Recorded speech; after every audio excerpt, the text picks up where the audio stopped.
On July 14th, 1518, on a narrow cobblestone street in the city of Strasbourg, a woman walked out of her front door and started dancing.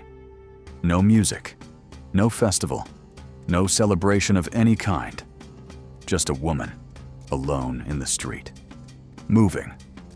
Her husband came out and begged her to stop. She ignored him. She kept dancing for hours until her body gave out and she collapsed on the ground in exhaustion.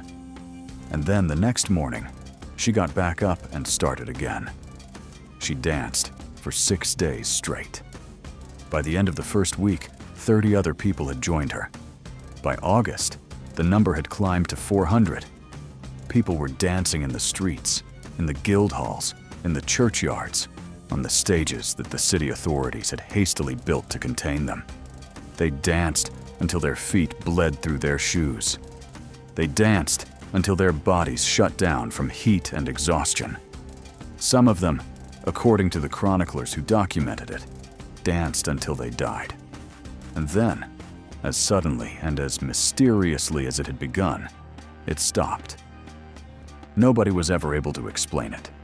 No one has been able to explain it since. This is the story of the dancing plague of 1518. And it is one of the strangest things that has ever happened to a group of human beings in recorded history. To understand how something like this could happen, you need to understand the world that Strasbourg existed in during the summer of 1518.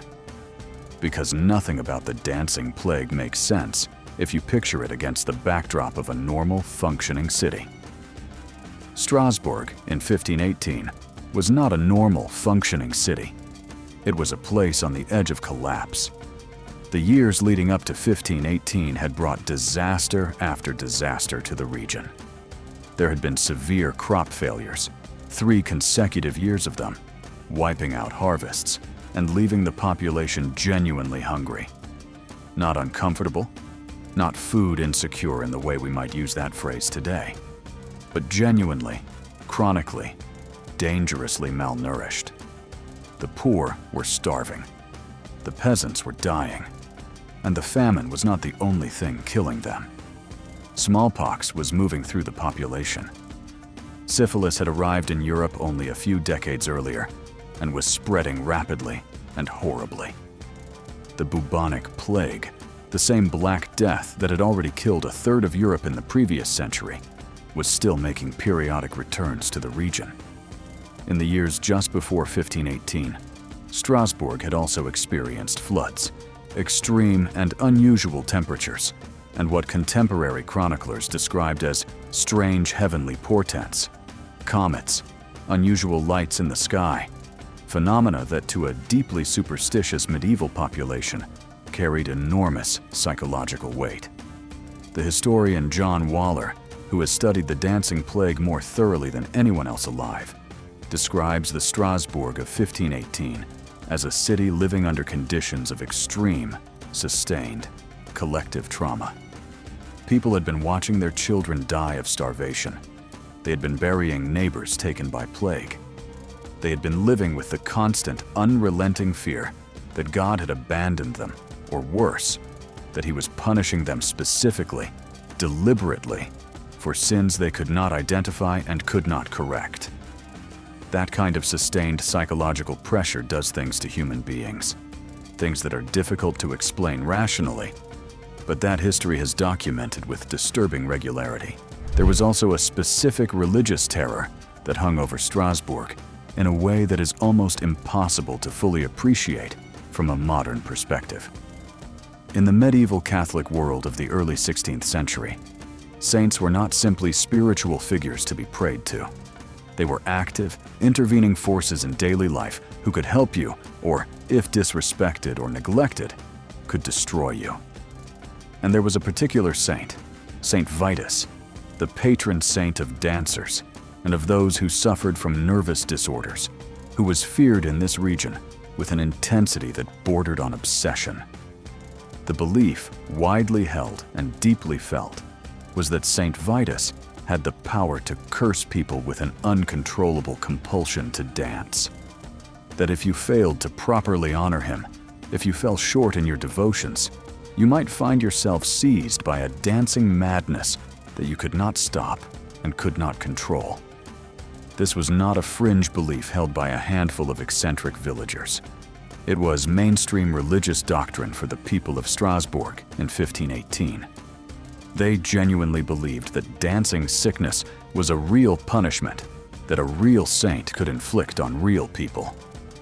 And into that environment, on a hot July morning, Frau Trophäa walked out of her door and started to dance. We do not know very much about Frau Trophäa as an individual. The historical record is thin on details about who she was, what her life looked like, what she was experiencing in the days and weeks before July 14th. We know she was a woman living in the center of Strasbourg. We know she had a husband who tried to make her stop.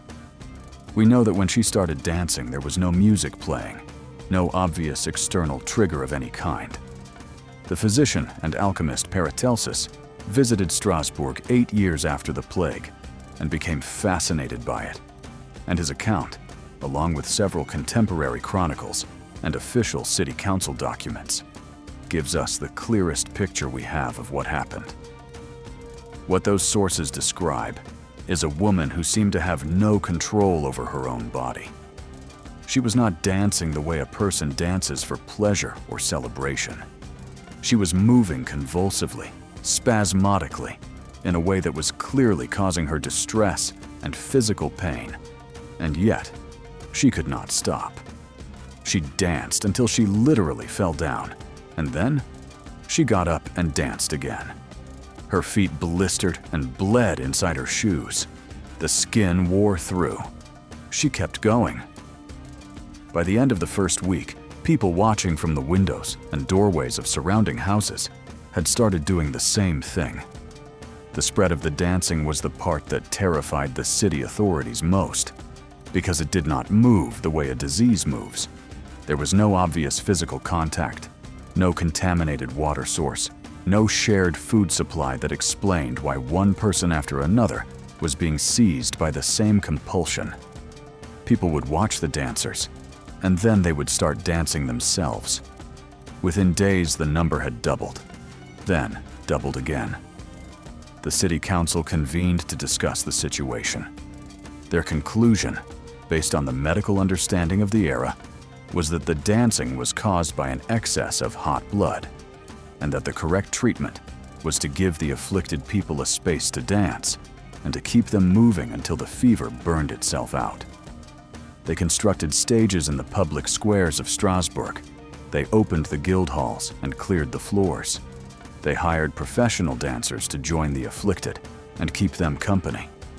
They brought in musicians, drummers and pipers and horn players and set them up to play continuously so that the dancers would have rhythm to follow. In their minds, they were providing medical treatment. What they were actually doing, as we now understand it, was almost certainly making everything dramatically worse. By August, the situation had spiraled far beyond anything the city had anticipated. The number of people dancing had reached somewhere between 50 and 400, depending on which source you trust, and they were no longer confined to the stages and guild halls. They were in the streets, in the churchyards, in every open space in the city. The descriptions from contemporary witnesses are deeply disturbing. People dancing with their eyes rolled back. People weeping uncontrollably while their bodies moved without stopping. People begging to be restrained and then breaking free and continuing. Feet that had worn through entirely. Bones and tendons exposed. People dancing on what were essentially open wounds. The heat of the Strasbourg summer, described by chroniclers as exceptionally brutal that year, made everything worse. Some of the dancers collapsed from heatstroke. Some collapsed from starvation because they had stopped eating. Some simply did not get back up. The exact number of deaths remains disputed by historians. Some contemporary accounts claimed that at certain points during the epidemic, as many as 15 people were dying per day. Other historians who have studied the original city council records from that period found no direct documentation of fatalities and argue that the death toll may have been exaggerated by later chroniclers. What is not disputed is that people were gravely injured. What is not disputed is that the city of Strasbourg was watching hundreds of its citizens destroy their own bodies and was completely powerless to stop it. The city council eventually reversed course. The musicians were dismissed. The stages were dismantled. The authorities had come to understand, too late, that providing music and an audience had not cured the dancers, but had instead created a performance environment that drew more people in. Their new strategy was religious.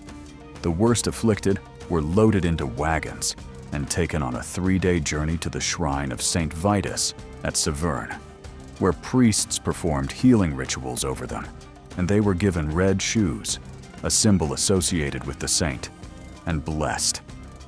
Some accounts suggest this helped. Others suggest it did nothing. What is clear is that by September of 1518, roughly 2 months after Frau Trophea had first stepped into the street, the dancing stopped. Not gradually, not in a slow decline. It simply ended.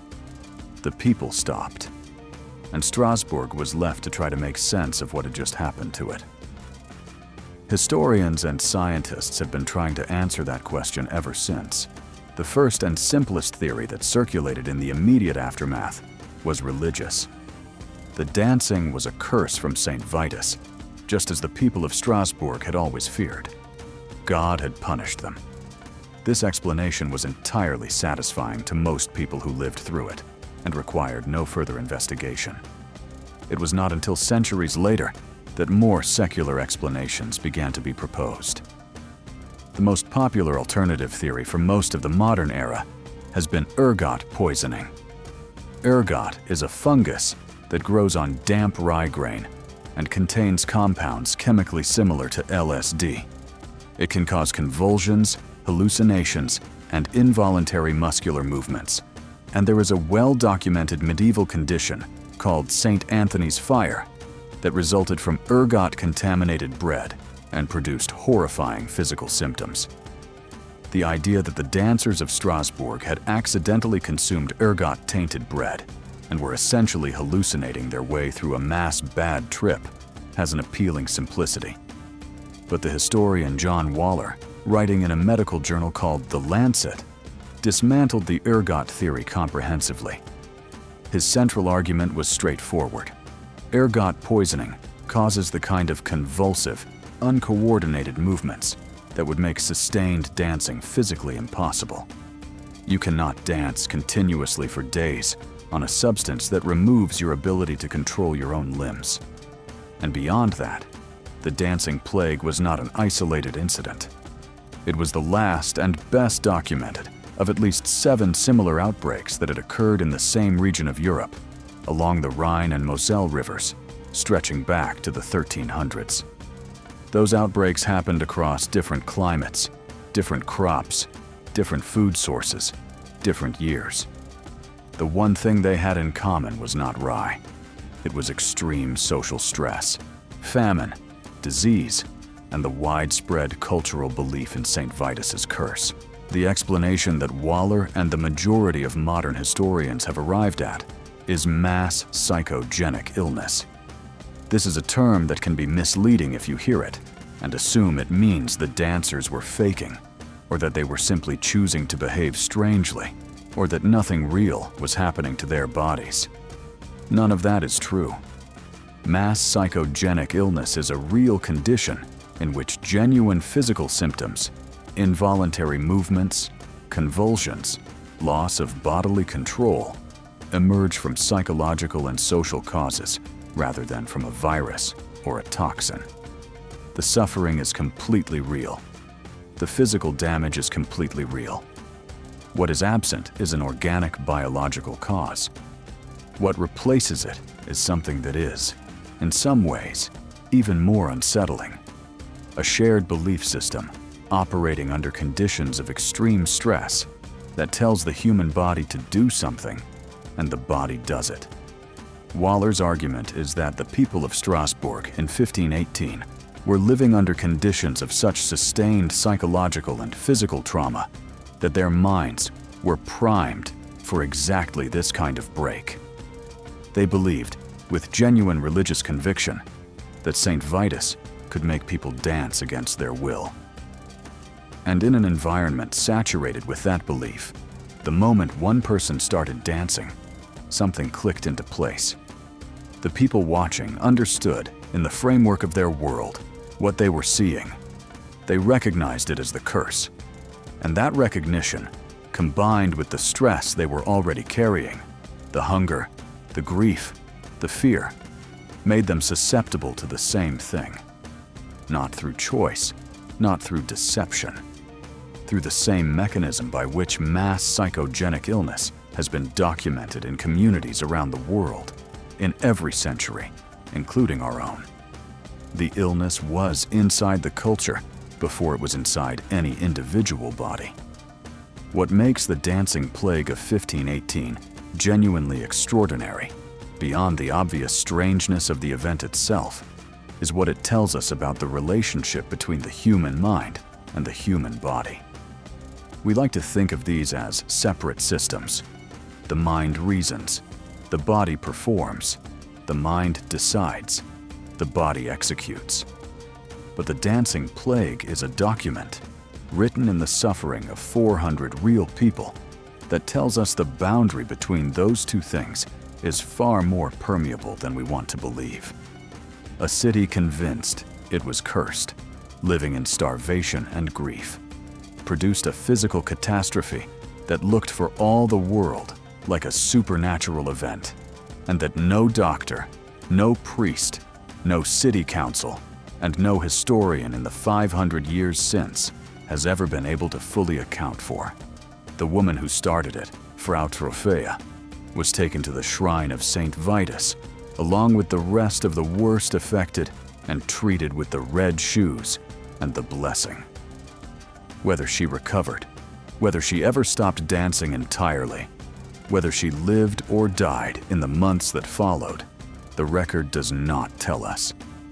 She steps into the street on a hot July morning in 1518, and she starts to dance.